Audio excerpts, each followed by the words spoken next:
আমাৰ জীৱনত এনে কিছুমান ঘটনা ঘটে যিবোৰৰ কোনো যুক্তিৰ কাৰণ বিচাৰি নাপাওঁ।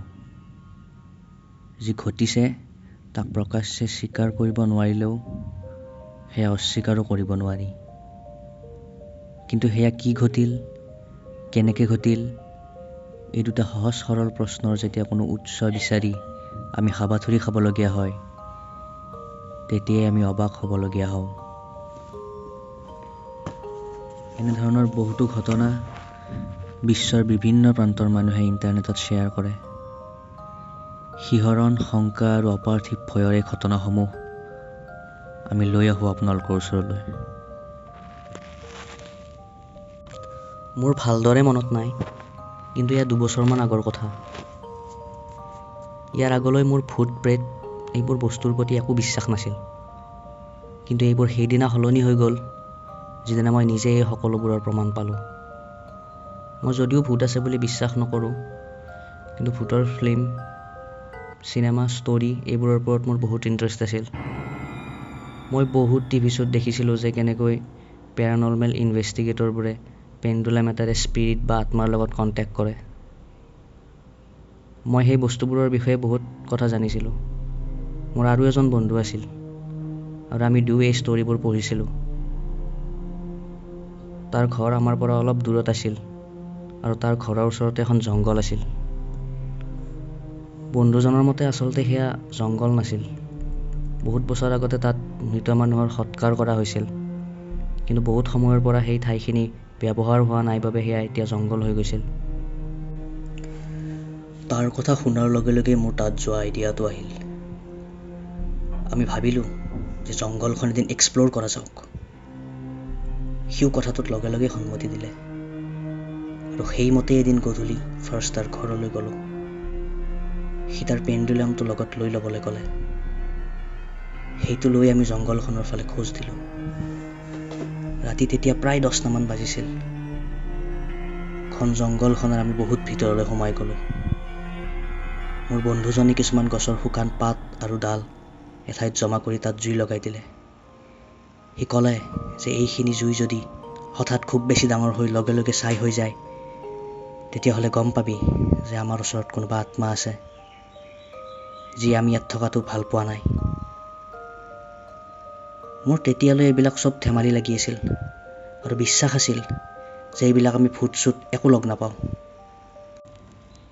আমি দুয়ো ইফালে সিফালে চাই কিছু সময় অপেক্ষা কৰাৰ পাছত হঠাৎ সেই জুইখিনি ডাঙৰকৈ জ্বলি আমাৰ চকুৰ পচাওঁতে নুমাই গ'ল। খুব চেঁচা বতাহ এটা দুয়ো অনুভৱ কৰিলোঁ। বন্ধুজনে ভয় খাই ক'লে, ইয়াত নিশ্চয় এটা বেয়া আত্মা আছে আৰু আমি ইয়াৰ পৰা এতিয়াই গুচি যোৱাই মংগল। আৰু লাহে লাহে আমি ৰিটাৰ্ণ হ'বলৈ ধৰিলোঁ।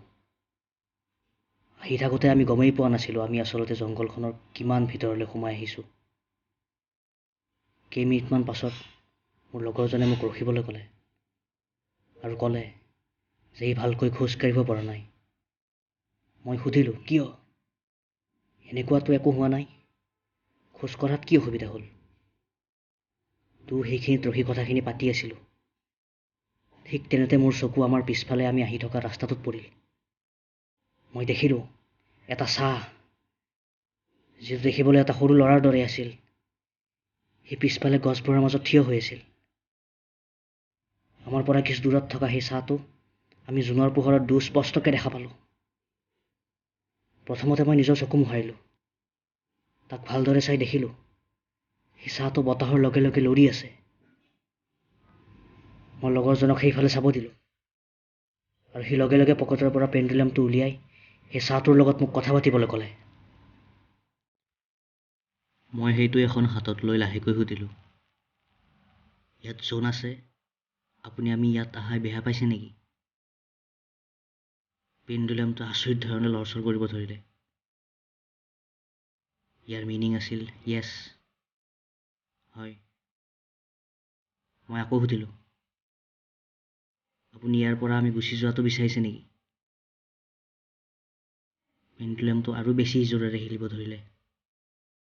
ইয়াৰ মিনিং আছিল আমি এই মুহূৰ্ততে ইয়াৰ পৰা গুচি যাব লাগে। আমি আৰু সময় নষ্ট নকৰি তাৰ পৰা আহিবলৈ ধৰিলোঁ। তেতিয়াই মই গম পাই গৈছিলোঁ যে এই ঠাইত আমাৰ বাহিৰে আৰু কোনোবা আছে। আমি আহি থাকোঁতে বাৰে বাৰে মই পিছফালে ঘূৰি ঘূৰি চাই আছিলোঁ। আৰু তেতিয়াই মই দূৰত এটা কমলা ৰঙৰ ঘূৰণীয়া জ্বলি থকা বস্তু আমাৰ ফালে আহি থকা দেখিলোঁ। সি আমাৰ যিমানেই ওচৰলৈ আহিছিল সিমানেই সি ডাঙৰ হৈ গৈ আছিল, ঠিক যেন এটা সূৰ্য, যেন আমাৰ ওচৰলৈ আহি সি আমাক গিলি পেলাব। আমি দুয়ো সেয়া দেখি চিঞৰি দিলোঁ আৰু যিমান জোৰে পাৰি দৌৰিবলৈ ধৰিলোঁ। আৰু তেতিয়ালৈ নৰখিলোঁ যেতিয়ালৈ বন্ধুজনৰ ঘৰ আহি নাপাওঁ। ঘৰ পাই সি জোৰে জোৰে কান্দিবলৈ ধৰিলে। মই কন্দা নাছিলোঁ, কিন্তু বহুত ভয় খাইছিলোঁ। সেই ৰাতিটোত মোৰ এই কথাবোৰৰ সম্পূৰ্ণ বিশ্বাস হৈ গৈছিল। আৰু এইটোও গম পাই গৈছিলোঁ যে ভূত প্ৰেত আত্মা এইবোৰৰ লগত যে ধেমালি কৰা কেতিয়াও উচিত নহয়, কাৰণ এই ধেমালিয়ে আপোনাৰ প্ৰাণো কাঢ়ি ল'ব পাৰে।